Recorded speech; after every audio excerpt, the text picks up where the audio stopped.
ญาติเด้อเอาตัวเดียวเขาได้กิน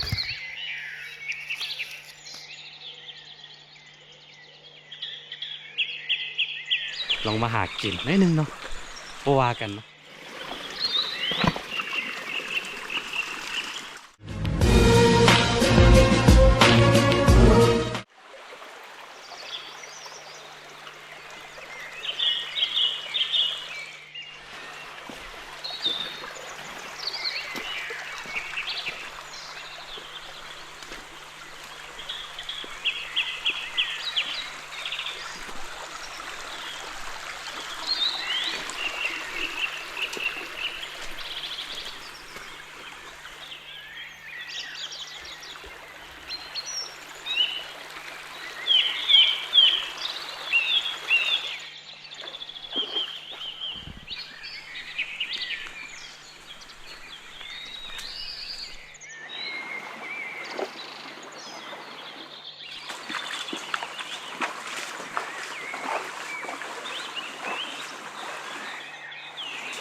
คือ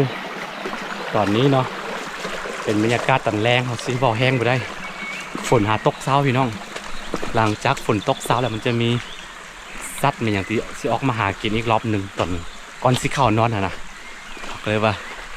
ลองมาหากินนิดนึงเนาะเพราะว่ากันเนาะ เพราะว่ากันเอาสิเอาพอกินเนาะบางทีก็ไปมัดมือโบได้กว่านี้ทุกคนขึ้นก็มามือใดโชคดีมือใดมานเนาะมือใดบ่มันได้กินเด้อการใช้ชีวิตอยู่ป่าประมาณนี้บ่อแห้งบ่ได้ทุกคนบ่อแห้งบ่ได้เด้อตอนนี้เสาคูบ่อยู่เสาคูกลับบ้านไปเพื่อเกี่ยมงานเนาะเกี่ยมงานแล้วก็เขาจึงได้ตามน้ำไปทีหลังอ่ะนะประมาณ6-7 มื้อบางทีก็วันที่2วันที่3เดือนธันวาเนาะยังบ่แน่ต้องเลือกมื้อดีก่อนเอาก็เลยว่าอยู่ป่าคนเดียวทุกคนติดตามไปเรื่อยๆทุกคน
กี้มีนกตัวหนึ่งมันเ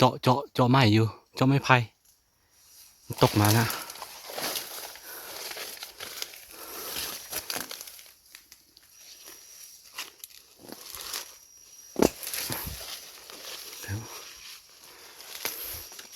โอ้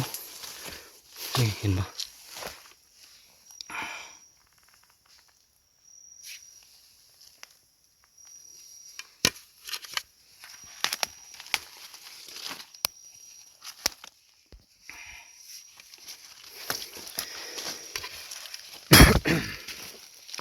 ขออนุญาตเด้อเอาตัวเดียว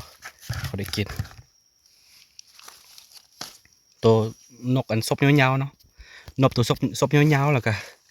มันมาเจาะตามต้นไม้นะ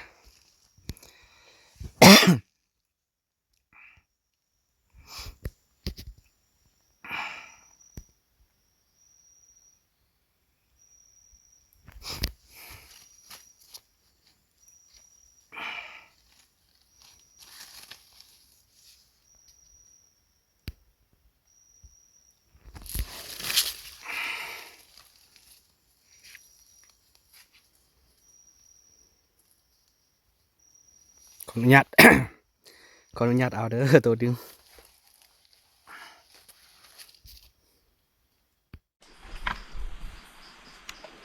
โอ้บรรยากาศขามมืดแล้วพี่น้องเอ้ยนี่มื้อนี้ฝนตกอีกโอ้นี่สิฝ่าเอ้ยฝ่านี่เขาเอานกตัวหนึ่งพอได้ปิ้งคนเดียวพอได้ปิ้งอยู่สวนเด้อยู่สวนคนเดียวอ๋อ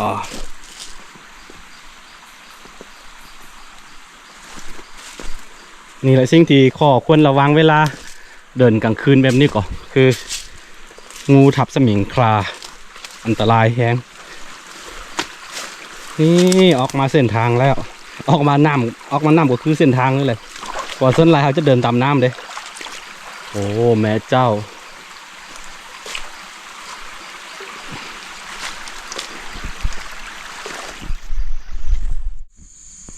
โอเคทุกคนตอนนี้เขาก็กลับมาบ้านสวนของเขาแล้วต่อไปก็คือเขาต้องก่อไฟแล้วก็เฮ็ดกินพี่นะแล้วก็นอนพี่ว่าอยู่คนเดียวอย่างที่บอกไปเสาคูเพิ่นกลับบ้านเนาะเดี๋ยวอีก4-5-6 วันก็เขาก็จะไปเมืองสิงห์คือกันเด้อโอเคอย่าลืมติดตามเรื่องราววิถีชีวิตการใช้ชีวิตในอย่างต่างๆของเขาได้เนาะทางคาน้อยชาแนลแล้วเขาที่ลงคลิปหรือว่าซื้ออัปเดตวิถีชีวิตไปเรื่อยๆทุกคนเดี๋ยวเจอกันในคลิปหน้าทุกคนสบายดี